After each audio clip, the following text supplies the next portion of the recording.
All right, so in this video, we want to consider the matrices A and B, and I want to show that A and B are similar, and I want to find a matrix B so that B equals P inverse AP.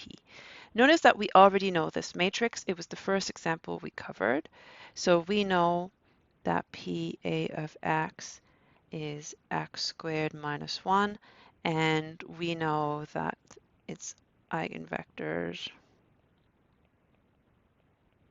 we have, V1 is 1, 4 with eigenvalue 1, and we know that V2 is minus 4, 1 with eigenvalue minus 1.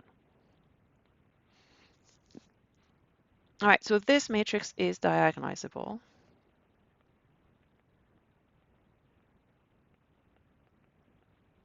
And it has, it's similar to 1, 0, 0, minus 1. All right, let's try B. That one we haven't seen before. That one I just created. All right, so B, I have minus 1/5 minus X.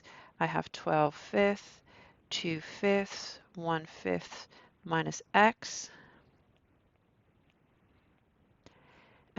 If I multiply this out, I'll get minus 1/5 minus X, 1/5 minus X, minus 24 over 25. I get X squared, and then the middle terms cancel, which is nice, and then I have minus 1 over 25 plus minus 24 over 25, so I do get the same thing. So they have the same characteristic polynomial. Again, this is not enough. I also need to show that they're diagonalizable. In this case, it's not so bad because I have two different eigenvalues. And so I will get a basis for sure.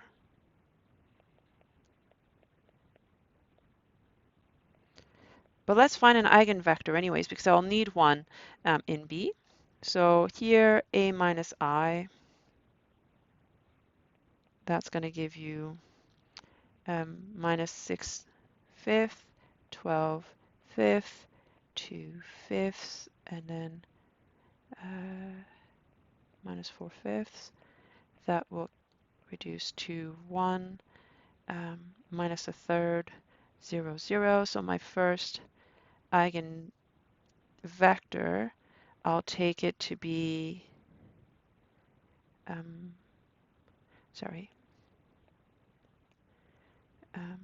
so S is going to be 3. Actually, let me write it out.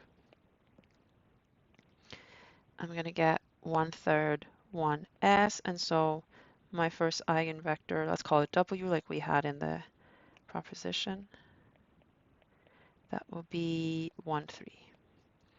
All right, at lambda equals 1, I have A plus I. That's going to give me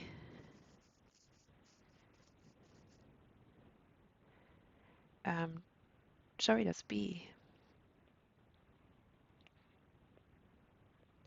B plus I, that's going to give me 4/5, 2/5, 12/5, and 5/5. Something's off, plus 1/6. Sorry. All right, so I get 1, 1/2, 0, 0. That's minus a half, 1s, and so W2 will be, I'm going to take s equals 2, so minus 1, 2. All right, let me move this a bit.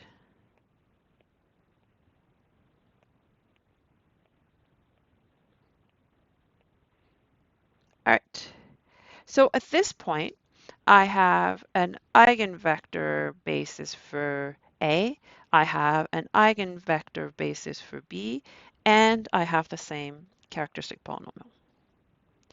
So A and B are both diagonalizable,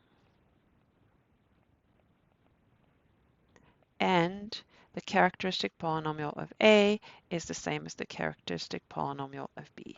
And so that means A and B are similar. All right, now I'm told that I need to find um, the matrix P. Well, I have a recipe for that in the last theorem as well. Here is the recipe for P. So I'm going to take the elements of one basis and the elements of the other basis and put them in a matrix. So I'm told that P should be, all right, I'm going to take V1, V2, and then W1, W2 inverse. And so the V1, V2 was 1, 4, minus 4, 1, and then 1, 3, minus 1, 2 inverse. So that matrix is 1, minus 4, 4, 1 inverse. So determinant is 2, 5, 2, 1, 1, minus 3. And so I get 1 over 5, and then 2 plus 12 is 13. Wait, 2 plus 12, that's 14, sorry. And then I have 1 minus 4 is minus 3, and then 8 minus 3 is 5, and 4 plus 1 is 5. And so I get 14 fifths minus 3 fifths, 1, 1. All right, so this P should work. All right, so what we should do to check, we should compute P inverse AP. So P inverse is the inverse of this, which I've found, I hope, up. Yeah, all right, so P inverse is 5 over 17, 3 over 17, minus 5 over 17, and 14 over 17.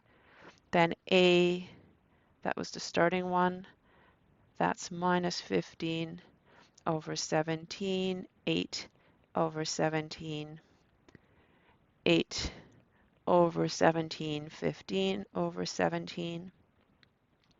And then P itself, so 14 over 5 minus 3 over 5, 1, 1. And if you multiply these out, what you will get,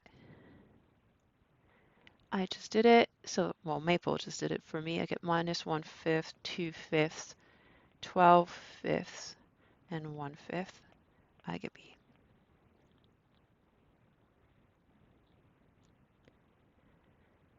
All right, finally. Good. All right, so in the next section, we'll be talking about how to use diagonalization to find the power of a matrix.